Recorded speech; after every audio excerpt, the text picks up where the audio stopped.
All right, I want to welcome Jeff Pearlman, author of the new book on Tupac Shakur. Only God Can Judge Me, The Many Lies of Tupac Shakur. This is the cool check-in. Shout out to the Beastie Boys. This is our supplement to 50 for 50. Jeff, thanks for joining. I'm a little tired and a little under the weather, but I'm here, damn it. Well, I mean, if anybody knows your writing, there's a certain stamina you have for reporting, so I'm not worried. Mm. And I guess the first thing I want to ask you about is there are many legends about Tupac Shakur, and you are a researcher and a journalist.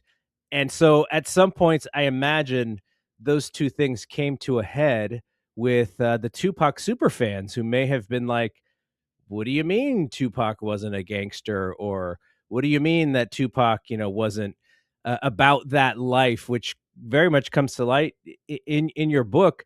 The idea of covering someone, like Tupac. What was the reason why you wanted to cover Tupac like you did? Well, first of all, I want to say I think I was a little naive, even though I knew the intensity of his fans. I don't think people always say, "Oh, Brett Favre fans," I'm telling you, or Walter Payton fans, I'm telling you. This was definitely a different level that I knew about, but didn't totally know about. So that's been interesting. I've written, this is my 11th book, and the first 10 were all sports. I want to try something different. Always fascinated by Tupac. I'm a big hip hop fan. Um, I think there's something really interesting about mythological figures who the same stuff gets repeated about them over and over again. The same five people tell their stories over and over again. Nowadays in hip hop media, if that's what you want to call it, you have a bunch of YouTube channels that seem very devoted to just regurgitating the same crap over and over again, same conspiracy theories over and over again. And I just think sometimes somewhere in the middle of that, there's a really interesting book to be written if you're willing to put the time in. And there was always a Tupac book out there that I wanted to read that I kept waiting to be written. That was never written. And finally, I just thought, well, I'm a writer. I can try it. So here I am. Yeah, and I say that while wearing my Tupac shirt and my West Side hat, and I very much know where you're coming from with that. But also, you do write books about athletes and sports teams, so Mhm. I imagine there were some similarities with those fan bases. But are you saying that the Tupac fans were even crazier in some cases? I mean, you covered Kobe, by the way. Yeah. Um, yeah. The thing is, I think Young Death adds a layer to things that are very it just adds a layer, it adds a mythology, whether it's Tupac or James Dean or Marilyn Monroe or whatever, like Young Death, Kurt Cobain, it adds a mythology, right? As I said throughout this, I kept thinking throughout this project, if Chuck D had died at 25 years old, people would be talking about Chuck D the way they talk about Tupac. And I think Sure. Tupac is an all-time great artist, but dying young definitely adds something to your mythology. So it becomes much more sacred when someone dies young and people take ownership of a life when it's incomplete, and they attach themselves to it.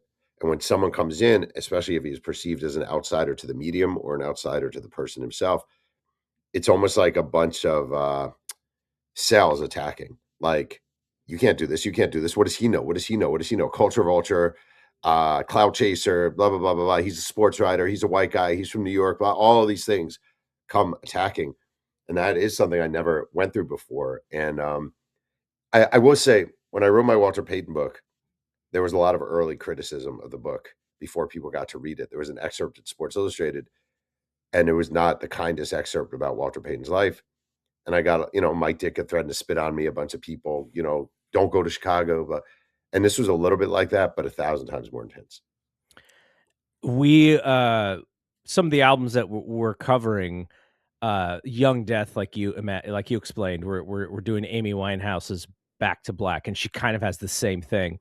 Mm. And we're also doing Lauryn Hill, she has one album, and Or she also you had a live live album. Didn't she also have a live album? she has the live album, Yeah. and there's mixed responses about that over the years. But she can live or die and live off of the miseducation of Lauryn Hill because it was so great. She Mm. never had to follow up with anything lesser than that. And bets are that miseducation is so great. Your next album probably not going to be as great, but she can, without ever having done that second album, like that is her thing. That is what her fans stick through. So the young death thing with Tupac is dead on for that. So this is a different process for you. It's not like you could go and talk to somebody's high school coach here necessarily, because Tupac, as a musician or as a rapper slash actor, different than some of the athletes that you covered. Was your process in researching, like, how different was that? I mean, it could be a high school coach. It could be, in Tupac's case, a high school drama teacher. And it's basically the same. It's all, this sounds stupid writerly, but it's all the same muscles. Like, you're still reporting is reporting, and digging through old yearbooks is digging through old yearbooks. And instead of interviewing old teammates, you're interviewing old cast members, or you're interviewing people, producers in studios. The biggest difference, I think, and I can't tell if I just keep saying this or if it's really true, but I think it's true, is with athletes, you have a schedule that tells you where they were for most of the year. So my last book before Tupac was Bo Jackson, Mm-hmm. and Bo Jackson was a two-sport athlete. So 80% of the year, I could look at a schedule from 1991. Oh, Bo Jackson was in Chicago, then he was in New York, then he was in Cleveland. You don't have that with an artist unless he tours a lot, and Tupac really didn't tour that much. So I think the biggest difference was trying to figure out where he was and when he was where, without having the luxury of sports schedules. Now the first thing that people will read in your book is the Brenda's Got a Baby story. Mhm. And from a, like, kick in the door, grab your attention perspective, like, that was brilliant. And I think, now I don't know if some of this is, when you're doing media, like I saw you on Ariel Helwani's show, Mhm. and everyone gravitates towards the Brenda's Got a Baby story, because I think all of us, as we're over the years, if you're a Tupac fan, you kind of did wonder, was that a real story or was he making it up? And you go out and find Brenda's real baby, who's a grown up now. Yeah. Um, the I don't even, your own kind of marketing in a sense, like the way that you get people to bring you on to talk about it, like that was an amazing get. Like, was that always the idea once you figured out that you had this, like, let's lead with this because this is going to grab a ton of people's attention? I don't really think that way. I kind of report it, and then I have all this information. I think, all right, how am I going to do this? Um, I mean, somewhere along the line, I realized it's a really good way to open a book. It's probably the best way I've ever opened a book. It's just a powerful It, story. it's the best open to a book that I think I've Like, ever read. I mean, if you think about it, it does a few things that are important for books. Number one, I think the story grabs the reader. So you want to grab a reader early on. We don't have the attention spans we used to. We have the attention span of gnats these days, thanks to phones. So, like, you want to grab the reader. Number two, it lets the reader in on the process, right? Which is kind of nice. Makes the book a little more immersive. It's not just, here's a story, it's a story, and here's the story within the story, how I did it. And I think number three, importantly, and I use this a lot when I was reporting a book, it shows that this guy is serious. Like, all right, maybe this guy's a sports writer, and maybe he's a white guy, and maybe he's from upstate New York, and maybe he's never in about Tupac. But holy shit, he found the baby and the mom and reunited them from Brenda's Got a Baby. Like, that is not something an unserious writer, I don't think, would do. So it kind of accomplished a few things at the same time. Now, initially, I had two openings to the book back to back. I had that, and then I had Finding His Grave in North Carolina, but I wound up putting that at the end, which made more sense. Hmm. Friend, Yeah. a friend said, "You can't have both at the beginning." I was like, "Yeah, you're probably right." So, Obviously, like we mentioned, because Pac passed away so young, there's a lot of legend and narrative that has just stuck with us throughout the years. mm, Now, your writing, your reporting really humanized him in a way, but it also humanized him in a way where, a little bit of a bummer, because we have this idea of who he is. And so then when you write, uh, when you write things like, oh yeah, he had bad teeth and he had bad hair and the way that he grew up. Now, a lot of that is sympathy. Like, we are sympathizing mhm. and empathizing Tupac because he did not have a great childhood or a lot of the way that he grew up. But, like, I imagine there's a fan base who just, they don't want to read about that, or they don't want to know about that. They think that Tupac was born the coolest dude of all time, and he grew into this super artist. Like, has there been feedback from those fans who just refuse to acknowledge? Like, it's got to be weird with celebrity. I mean, it started early on before a couple months before the book came out. I did an interview on a podcast. It wasn't even about Tupac, but and I made the statement Tupac wasn't a great fighter and he wasn't very good at shooting a gun. I got death threats, and I'm not even exaggerating that. I literally got death threats. I That's got one guy wild. wrote me in particular, shout out Baltimore James on Instagram. Literally wrote me, "You were a fool for posting pictures of your wife and kids because now I know who they are." Um, so yeah, it was kind of crazy. And the thing is, okay, as a biographer, again, I don't want to sound all author hoity, like it's not a hoity job, but as an author, you really have two options in this business. I could have written the Tupac was just the greatest guy ever book. And I could have put in some revealing nuggets, but they'd be positive nuggets. And I could have had him in the studio and blah, blah, blah, blah, blah. I could have written that book, and that's an option people make. The estate issued a book a couple years ago that kind of took that route a little bit. I got through maybe the first chapter. Yeah, but it wasn't actually. Stacey Robinson did a good job, but it was an estate book. Like I'm not casting stones on her. It's like she did a good job, but it was what it was. It's an estate issued book. Or you can decide I'm a journalist. I'm a trained journalist. I think it's important to know about people. I think Tupac is a historically significant cultural figure, and it's important to know his journey. So, at some point in your life, my wife always says, I couldn't do what you do just because the backlash sucks, and it does suck. But at some point in your life, you decide, like, I signed up to be a journalist. I'm not a myth maker, and I'm not trying to just make you feel good. I want you to know who Tupac was. And to me, I found this whole project is the saddest book I've ever worked on. It was really depressing. His life was very depressing. His childhood was trauma all the way through, really, until he died. It was trauma. But at the end of the day, even the darkest, nastiest, worst stuff, for me, I still actually have a sincere love for Tupac and a profound appreciation for what he did. And in a way, knowing all the barriers he went through makes me respect that journey more. But that's just me.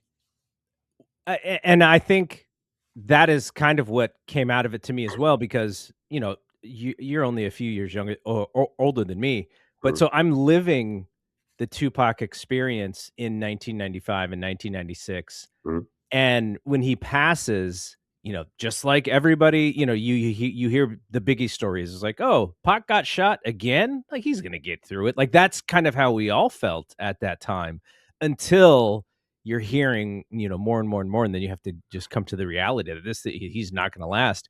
Um, it is, but your humanizing of him did actually make him feel like a real person for once, and I think that's the difference. And I didn't mean to throw shade at the other book. I bought it.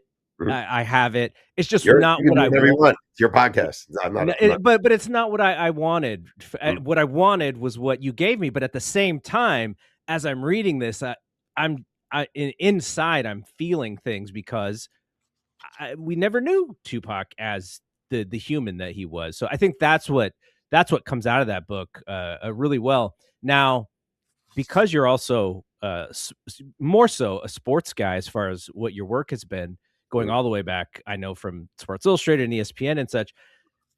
Were there is there anybody that you've covered in the past that kind of reminded you a little bit of who Tupac was? And just in your books, like, I was just kind of thinking, like, some of those stories about young Kobe that I'm sure Kobe Bryant fans don't necessarily like about Kobe, not a tough guy, maybe kind of to himself, not Mhm.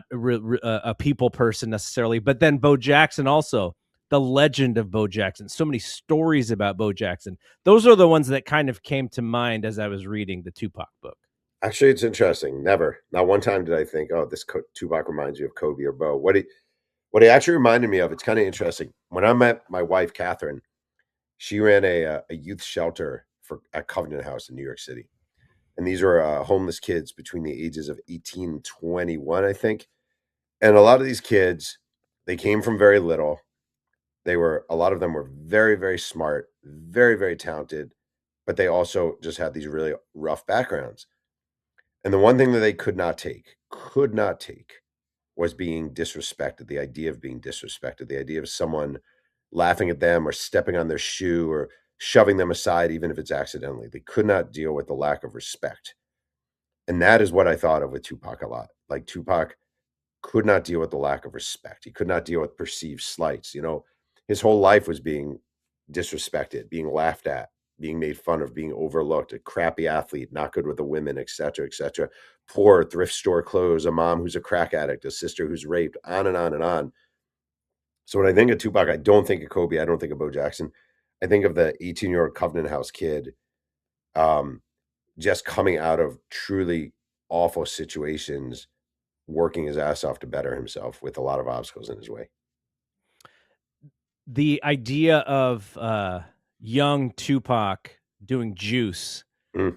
and then kind of like really enjoying the character of Bishop and maybe shaping his image as an artist kind of around that character or the idea of that character. It seems like a lot of the people that you talk to, like if they were going to blame something that caused Tupac to go a specific way, they wanted to blame that Bishop character. Like how much of that did you think was true? I mean, it's interesting because you go into a book and you hear certain narratives and you assume it's overblown, right? And then he became bishop, you know, that whole thing over and over again. Then he became bishop. Then he became bishop. I do think there's some truth to it. I mean, I interviewed a friend of his from Marin City, Ryan D.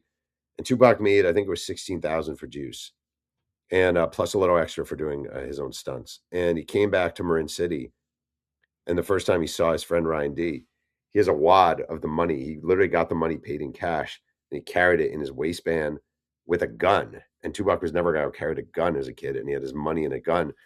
And Ryan D said to me, you know, that movie experience really changed him. Like something in Bishop did change him.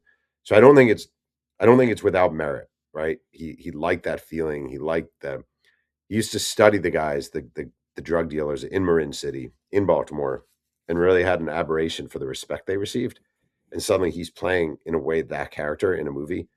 So I don't think it's nothing, but I don't think it's as simple as he played Bishop, then he became Bishop. Like that's just way too simple of a narrative. So it's somewhere in between in the gray area.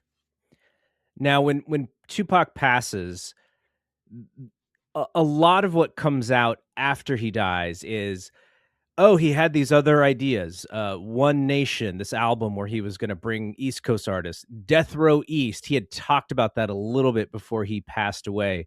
Mm. But I think fans latched on to the idea that the East Coast, West Coast thing was show business. And it was just a thing that he was going to use to launch him into bigger and better things. How much of that do you think was actually part of the plan in your research, like this idea that he was going to use this time and then he's going to launch these different products, which is actually about togetherness rather than differentiating the coasts like he did when he had passed away, right before he passed away? So it's a good question. I actually think it touches to something in Tupac that's kind of interesting that we all forget over and over again. It's something we know, but we forget. When Tupac died, he was 25 years old. He was a kid. He was a baby. He was a baby. He was 25 years old. And if I think back to when I was 25 or my friends were 25, oh, I'm going to start this company. I'm going to so one day I'm going to, you know what I want to do? I'm going to sell donuts. I'm going to go door to door and I'm going to sell donuts. You know what I'm going to do?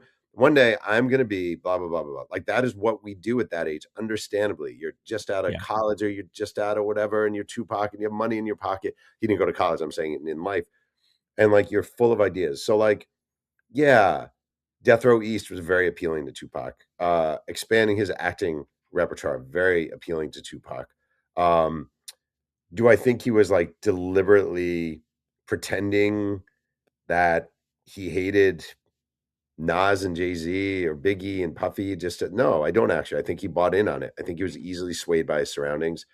I think Suge Knight sold him a bag of, you know, broken auto parts and convinced him it was gold. Like I think he was all in on it, but I think he was a wayward, often extremely high, literally high, um, kid who had a lot of dreams and a lot of goals, but today it would be this, and one day later it'd be this, and then it would be this. And you know what we need to do? And he was always writing down ideas. Like he was a frantic note taker of ideas. So, and I'm not saying some of them wouldn't have come to fruition. I just think he was 25 years old, and we need to remember that when we try to analyze what he would have been. The one thing I think for sure is he would have gone hardcore into acting. That doesn't mean he wouldn't have still performed music, but I think he would have been at this age, if he's still alive, I mean, it's a guess, but I think he would have been a pretty serious and successful and probably Academy Award winning esque actor. Which is interesting because the films that came out after he passed were kind of like these low budget things, which the one that I'm thinking of is like he did a movie with Jim Belushi, I think, at the end Gang called related. Gang Related, which because when I was younger, my college job was also working at Blockbuster Video, so I remember like getting like 2 video cassettes of Gang Related and going like, "What is this movie?" But it was always out. Like, no, we couldn't keep it in because it was right after Pocket Pass. So I mean, I thought, as far as his young career, I thought he was a pretty darn good actor, but it's not like, he was like being grabbed by these directors to do these special projects before he passed. Some of these were like really low budget, like I'm, kind of starter kit career acting kind of performances. Yeah, well, he was, I talked to Alan Hughes, who was supposed to direct Tupac in Menace to Society. And Tupac famously was an asshole at the table read, was fired from the film, came back and assaulted Alan Hughes with the help of many of his friends. And when I interviewed Alan Hughes, he said, it's hard enough being a young black man in Hollywood in that period in particular, but also now. And he said, and then you get a reputation for beating up the director, right? Yeah. So, like, how are you going to get James Cameron to work with you? Right. Steven Spielberg, why is he going to work with you if you have a reputation for being disruptive, late, combative, and beating up the director? And so I will say this about Tupac.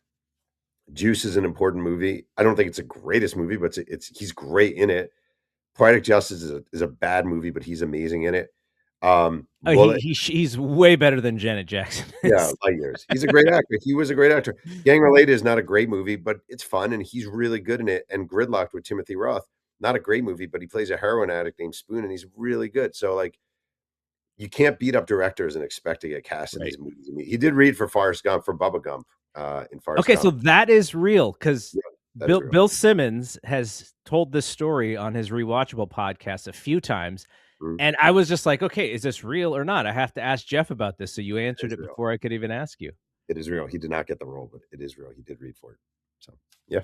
How amazing would that have been if he was Bubba Gump? You know what? I think he could have pulled that off, actually. I don't There are sometimes when you hear about someone who could have been in a movie and you're like, "Ah, I don't see it." I think Tupac could have been a good Bubba Gump. He was a good actor. The revolutionary mind of his with his parents being Black Panthers and such. Today's political climate, you talked about he would be a great actor. Mm. The over 50 version of Tupac with the upbringing that he had. How do you think he could have done something in politics or in leadership or something based on what I can't imagine he would have stayed silent about what we are dealing with in America today. No, there's a story in the book that I really love where he was with the group Thug Life. It was his own group, and they were touring with Lords of the Underground. And Lords of the Underground's lead rapper was a guy named Dupree Kelly.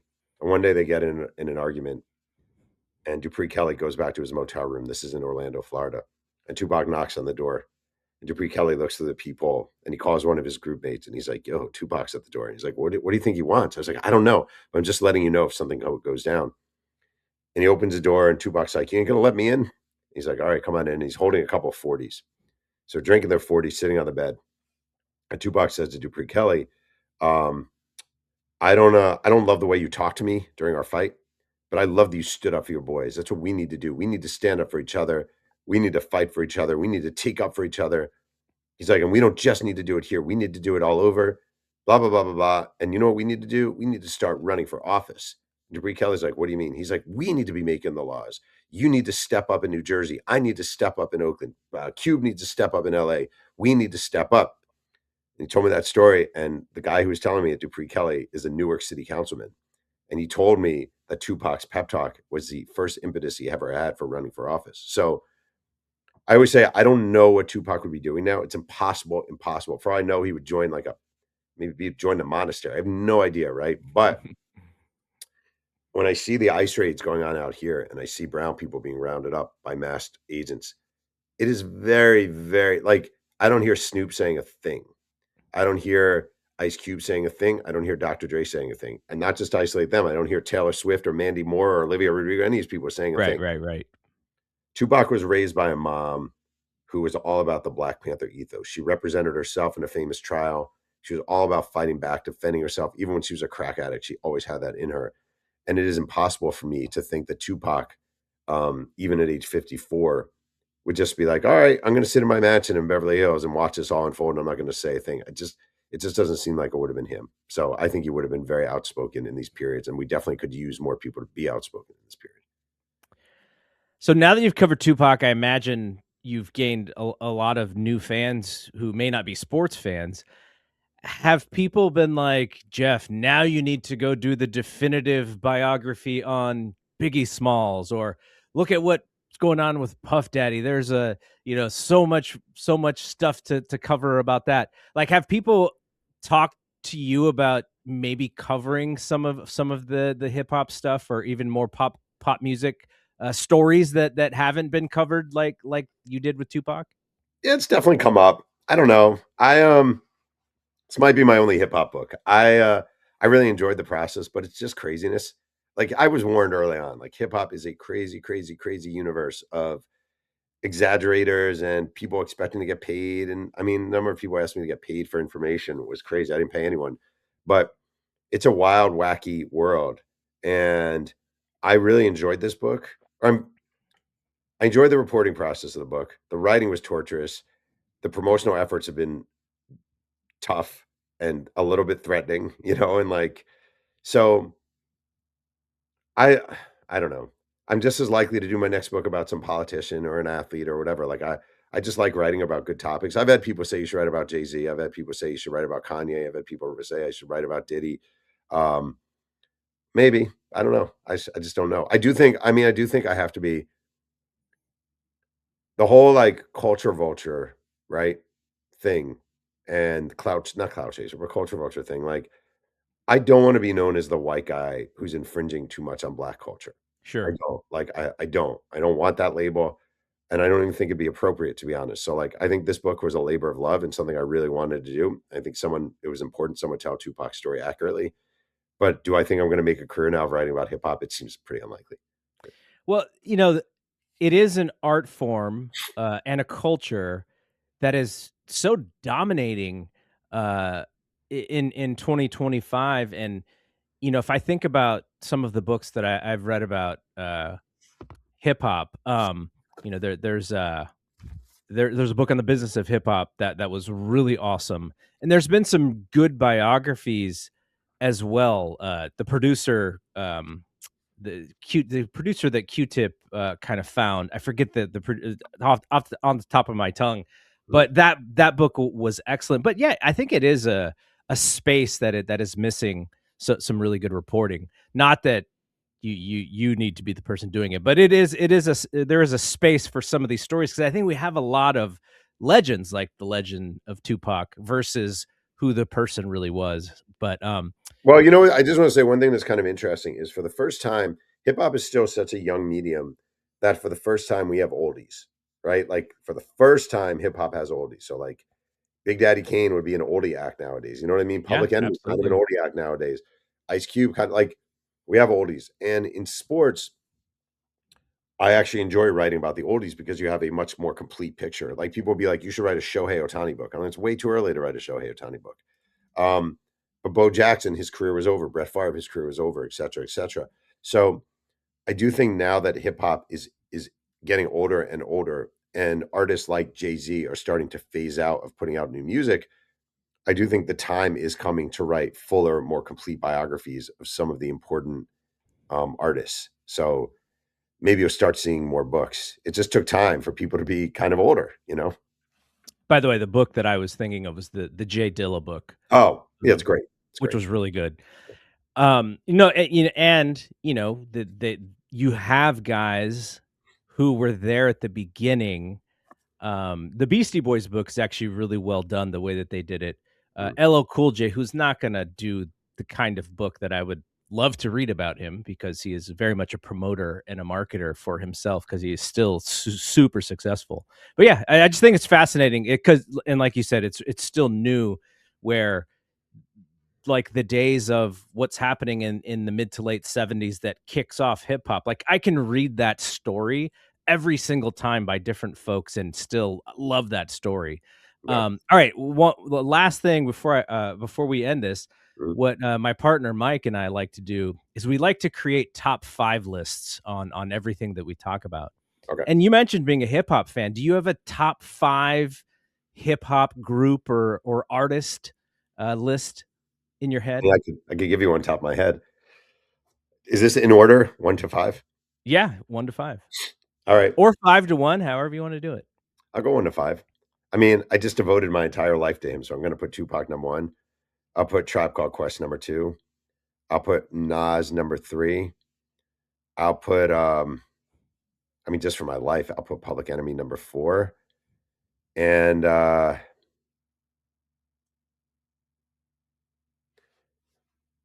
hate these lists. And number 5, I mean, no disrespect. Number 5, I guess I'll put Kendrick Lamar. Oh, awesome. I think our lists are very similar, by the way, which Who's doesn't your number surprise 1? me. Who's number 1 on your list? So, the person who I think is the greatest rapper of all time is Rakim.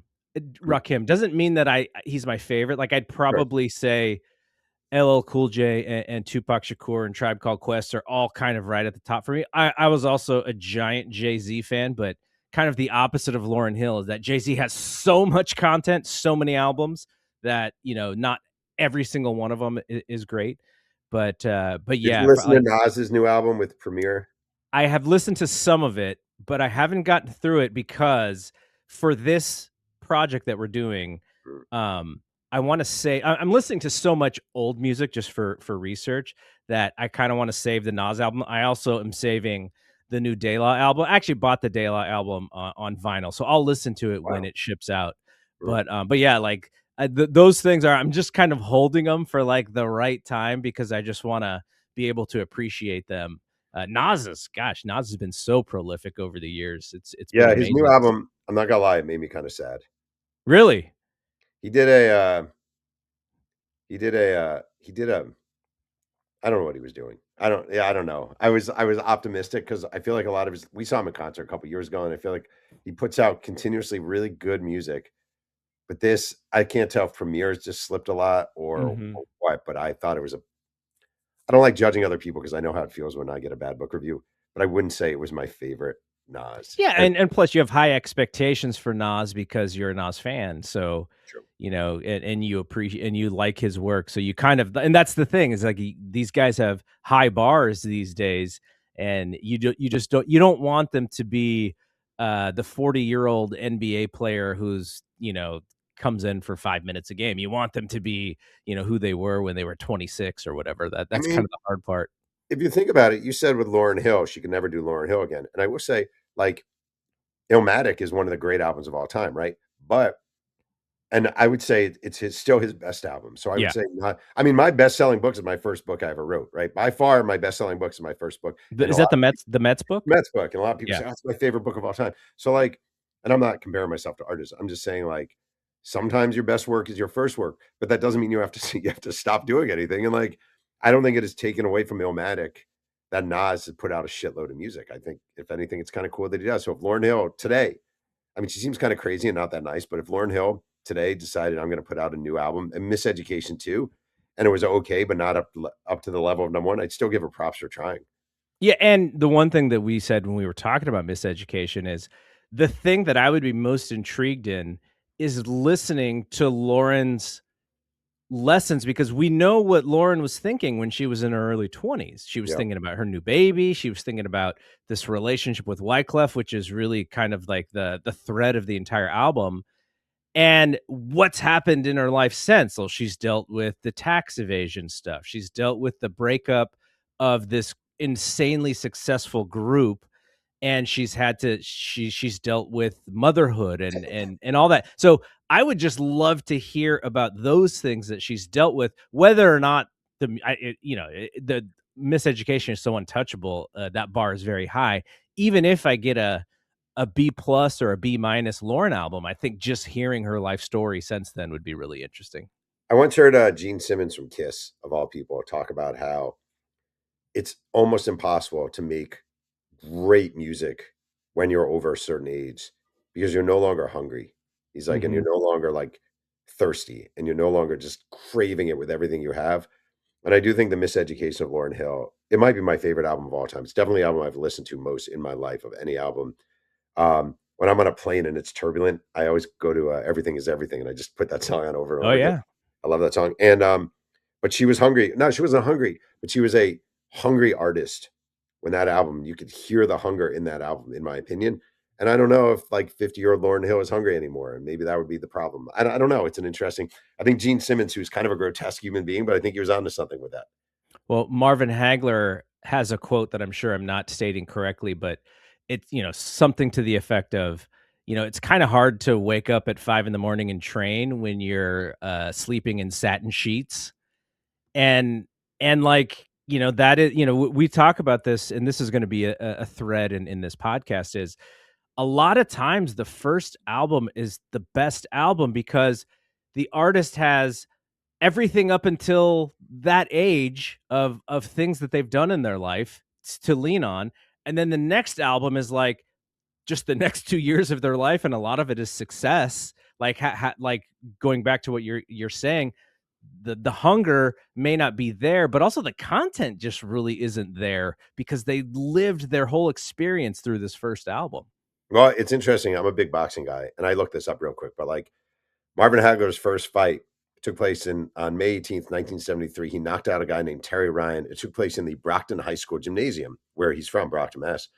And his last fight was a pretty bewildering loss to Sugar Ray Leonard, where Yep. like, yeah, it's debatable whether he won or lost, but he definitely wasn't. He didn't seem as hungry. He didn't like he wasn't chasing it and craving it and whatever. He kind of let Sugar Ray Leonard, own the ring. And I just think there's a difference between being 18-year-old hungry Marvin Hagler and 30-something-year-old millionaire Marvin Hagler. It's the same in music. It's the same. It's just kind of how it goes. I mean, I'm 53. I love writing as much as I've ever loved writing. I love reporting as much as I've ever loved reporting. But I'm not the kid at 22 in a Tennessean newsroom busting my ass every day to be whatever, just busting my ass and busting my ass. Like you change as you get older. It's just a reality of it. And your priorities change. Sure. Family, Of course. fatherhood, all those things are a big part of your life that weren't necessarily. And the Marvin Hagler thing, and I also cover boxing lesser than, I was doing a lot more back in the day, but I have another website called Fight Game Media, Mm. and Fight Game comes from the story of the Hagler and Leonard fight because there's a book called Sorcery at Caesars, I think is what it's called. And going back to intros, like great intros that hook you, your Brenda's Got a Baby story. The intro of that book is basically a guy saying, well, why did Sugar Ray beat Marvin? Well, Sugar Ray let Marvin take the A side. He asked for a bigger ring. He asked for all of the things that gave him the advantage, and he just gave Marvin the bigger share of the money. And he said, so why did Sugar Ray beat Marvin? Well, he put the fight game on him. Like that, he just fight gamed Marvin. Like he gave Marvin every advantage. He saw the reason Sugar Ray comes back is because he sees a slippage in Marvin Hagler's athleticism and goes, okay, that's what I can attack, because he's just not as fast as he was after the John the Beast Mugabe fight. And so Yeah. Sugar Ray goes, I got it. Like this is how I can beat him. And he wins the showmanship and the crowd and everything. So yeah, I think boxing is absolutely fascinating, and not to put any pressure on you, but I'm not sure there's been a great Marvin Hagler I've read some, but Nobody's not. buying it.